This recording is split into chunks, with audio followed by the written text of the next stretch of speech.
السلام علیکم ورحمۃ اللہ وبرکاتہ۔ ناظرین، استقبال ہے فکر و خبر اسٹوڈیو میں۔ میں رضوان احمد ندوی ملکی اور عالمی اہم اور خاص خبروں کے ساتھ۔ تو ناظرین، اس وقت کئی سارے اہم خبریں ہیں جو آپ کے سامنے رکھنی ہیں، تو ناظرین تمام خبروں کے لیے دیکھتے رہیے خبرنامہ۔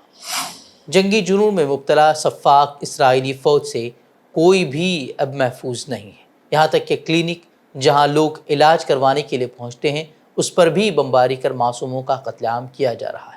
غزہ میں جاری بمباری کی زد میں ایک کلینک بھی آ گیا ہے۔ اس بمباری میں نومولود سمیت 4 افراد شہید ہوئے ہیں۔ وہیں گزشتہ 24 گھنٹوں کے دوران 61 فلسطینی شہید اور 200 سے زائد زخمی ہوئے ہیں۔ وہیں اسرائیل کی جارحیت اور بزدلانہ حملوں سے غزہ، لبنان اور شام کے نہتے شہریوں کے علاوہ اب اقوام متحدہ کی امن بردار فوج بھی محفوظ نہیں ہے۔ جنوبی لبنان میں اقوام متحدہ کی امن فوج کے ہیڈ کوارٹرز پر 48 گھنٹوں میں 2 بار حملہ کیا گیا ہے، جس کی چوطرفہ اب مذمت ہو رہی ہے۔ اٹلی، فرانس، اسپین سمیت ہندوستان نے بھی اسرائیلی حملے پر شدید تشویش کا اظہار کیا ہے۔ اس وقت لبنان میں اقوام متحدہ کے امن مشن دستے میں ہندوستان کے بھی تقریباً 900 جوان بھی اپنی خدمات انجام دے رہے ہیں، اور یہ امن دستہ اسرائیل اور لبنان کے درمیان 120 کلومیٹر طویل بلو لائن پر تعینات ہے۔ ہندوستانی وزارت خارجہ نے امن بردار فوجیوں پر اسرائیلی حملوں کی خبروں پر شدید تشویش کا اظہار کیا ہے۔ وہیں اسرائیل نے لبنان کی سرحد پر تعینات اقوام متحدہ کے امن فوج کی یونیفل کی چوکی کو دوبارہ نشانہ بنایا ہے، جس کے نتیجے میں کئی اہلکار زخمی ہوئے ہیں۔ اور اس حوالے سے یونیفل نے کہا کہ اسرائیلی فوج جان بوجھ کر امن فوج کو نشانہ بنا رہی ہے، جبکہ اسرائیل نے دعویٰ کیا ہے کہ اس نے حملہ کرنے سے قبل انہیں آگاہ کیا تھا۔ اور اسرائیلی فضائیہ نے لبنان کے دارالحکومت کے وسطی علاقوں پر حزب اللہ کے ٹھکانوں کو نشانہ بنایا ہے، جس میں ٹینک شکن میزائل یونٹ کے سربراہ کی شہادت کا دعویٰ بھی کیا گیا ہے۔ اسرائیلی فوج کی وسطی بیروت میں بمباری میں 22 افراد جاں بحق اور 117 زخمی ہوئے ہیں۔ وہیں غزہ کے شمالی علاقے میں بھی آپریشن کے لیے جانے والے اسرائیلی فوجیوں کو حماس کے جانبازوں کی جانب سے شدید مزاحمت کا سامنا ہے، اور صہیونی فوج کا جانی اور مالی دونوں ہی نقصان ہوا ہے۔ فوج کے ترجمان کے مطابق 3 اہلکار مارے گئے ہیں۔ وہیں القصام بریگیڈ نے بیت لاہیہ میں قابض فوج کے ٹینکر کو تباہ کرنے کا دعویٰ کیا ہے۔ وہیں اسرائیلی فوج نے اس حملے میں اپنے ایک اہلکار کے مارے جانے کی بھی اطلاع دی ہے۔ وہیں مختلف مزاحمتی تنظیمیں اسرائیلی علاقوں کو نشانہ بنا رہی ہیں۔ عراق میں بھی مزاحمتی تنظیم نے اسرائیل پر ڈرون حملے کیے ہیں، جبکہ حزب اللہ نے بھی حیفا کے جنوب میں ہتھیار بنانے والے اسرائیلی فوجی اڈے کو نشانہ بنانے کے لیے معیاری میزائل کا بھی استعمال کیا ہے۔ امریکہ نے اسرائیل پر میزائل حملوں کے بعد ایران کے توانائی کے شعبے پر مزید پابندیاں عائد کر دی ہیں۔ امریکہ نے ایرانی تیل کے حصول اور اس کی نقل و حمل میں ملوث جہازوں کے بیڑے اور متحدہ عرب امارات، لائبیریا، ہانگ کانگ اور دیگر ممالک سے وابستہ کمپنیوں پر پابندیاں عائد کی ہیں، جو کہ مبینہ طور پر تمل ناڈو میں جمعے کی دیر رات ایک بڑا ٹرین حادثہ پیش آیا، جہاں میسور سے بہار کے دربھنگہ جا رہی Mysore Darbhanga Bagmati express train number 12578 Chennai کے قریب ایک مال بردار ٹرین سے ٹکرا گئی۔ اس حادثے میں 19 افراد زخمی ہیں۔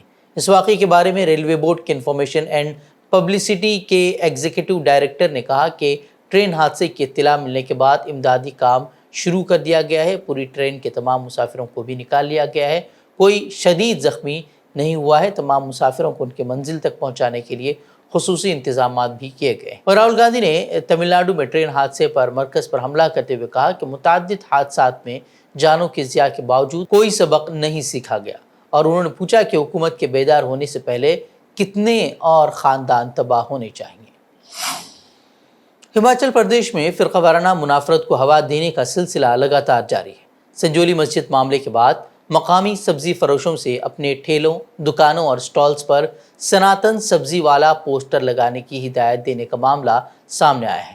دیو بھومی سنگھرش سمیتی نامی ہندوتوادی تنظیم نے مقامی سبزی فروشوں سے اپنی دکانوں پر سناتن سبزی والا لکھے ہوئے پوسٹر لگانے کو کہا ہے۔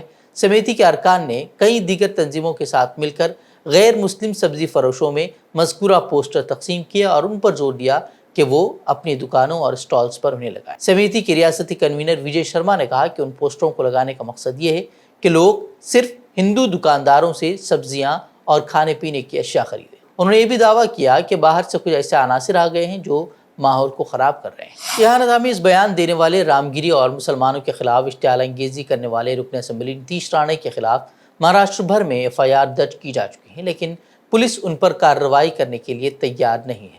اب مسلم تنظیموں نے متحدہ طور پر دونوں کی گرفتاری کے لیے احتجاج شروع کر دیا ہے۔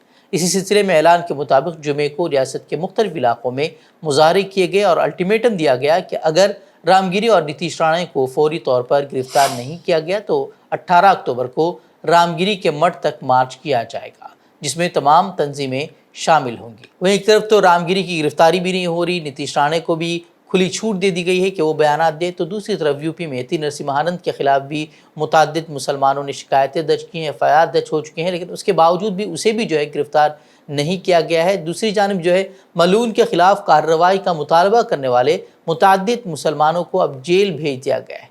تازہ معاملہ اتر پردیش کے بریلی ضلع کا ہے، جہاں گزشتہ دنوں یتی نرسمہانند کے خلاف مظاہرہ کرنے اور ان کا پتلا نظر آتش کرنے والوں کے خلاف کارروائی کرتے ہوئے 2 افراد کو پولیس نے گرفتار کیا ہے اور مزید سڑک بلاک کرنے کے الزام میں 42 افراد کے خلاف FIR وہ درج کرائی گئی۔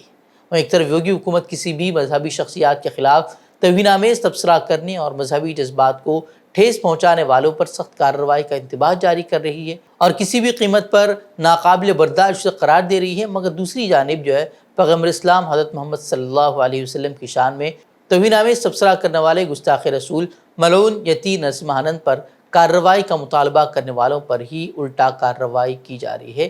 یہ ایک گرفتاری نہیں، اس سے قبل بھی کئی گرفتاریاں ہو چکی ہیں، جبکہ محمد زبیر جنہوں نے یتی نرسمہانند کو ایکسپوز کرتے ہوئے اس کی ویڈیو سوشل میڈیا پر پوسٹ کر دی تھی اور مطالبہ کیا تھا کہ اس کے خلاف کارروائی کی جائے، اس کے بعد محمد زبیر پر ہی FIR وہ درج کروا دی گئی۔ کہتے ہیں کہ سیاست میں ووٹ کے لیے سیاسی پارٹیاں کچھ بھی کرنے کو تیار رہتی ہیں، چاہے اس کے لیے اپنے نظریات سے بھی سمجھوتا کرنا پڑے۔ کچھ بھی ہو مگر ووٹ ملنا چاہیے، یہی سیاسی پارٹیوں کا مقصد ہوتا ہے۔ مہاراشٹر اسمبلی انتخابات کے پیش نظر BJP کی اتحادی شندے حکومت نے ایک ایسا ہی فیصلہ لیا ہے جس میں مدرسے کے اساتذہ کی تنخواہوں میں زبردست اضافہ کرنے کا فیصلہ کیا گیا ہے۔ حیرت کی بات یہ ہے کہ BJP نے بھی اس اضافے کے فیصلے کو درست اور جائز ٹھہراتے ہوئے اس کا باقاعدہ دفاع کیا ہے۔ خیر ہے کہ ایک طرف BJP کے آسام میں حکومت مدرسوں کو سرے سے ختم کر رہی ہے اور مدارس کے وجود کو ہی ختم کرنے کی وکالت کر رہی ہے، وہیں مدھیہ پردیش اور اتر پردیش کی حکومت بھی مدرسوں کو بند کرنے کے فیصلے کر رہی ہے۔ مہاراشٹر میں اب مدارس کے اساتذہ کی تنخواہوں میں اضافہ کر کے مدرسوں کے فروغ کی باتیں کی جا رہی ہیں۔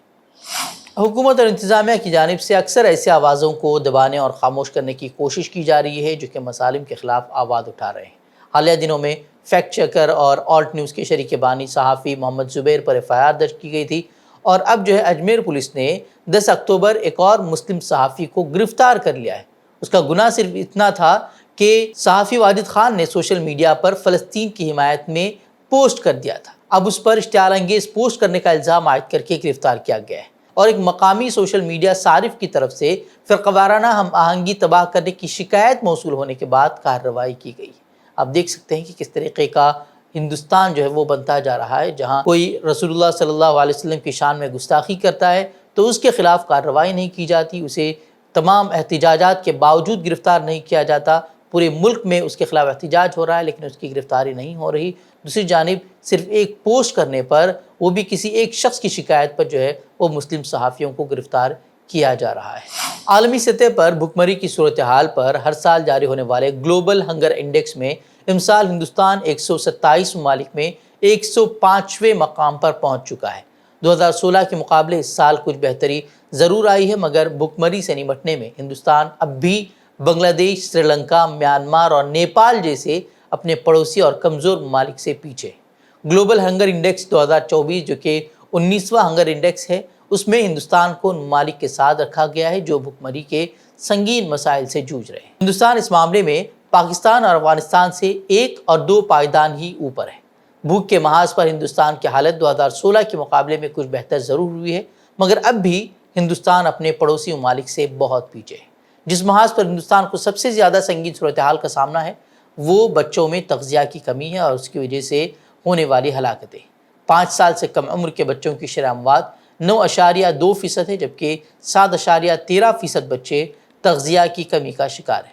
ہندوستان نے حالانکہ بچوں کی شرح اموات پر 2016 کے مقابلے میں کچھ بہتری ضرور آئی ہے، تاہم تغذیہ کی کمی اب بھی سنگین مسئلہ بنا ہوا ہے۔ تو ناظرین، خبریں مزید خبروں کے لیے ہمارے ویب سائٹ www.fikrokhobar.com کی طرف رخ کر سکتے ہیں۔ ویڈیوز کے لیے ہمارے یوٹیوب چینل کو سبسکرائب کریں۔ تو ناظرین اجازت دیں، السلام علیکم ورحمۃ اللہ وبرکاتہ۔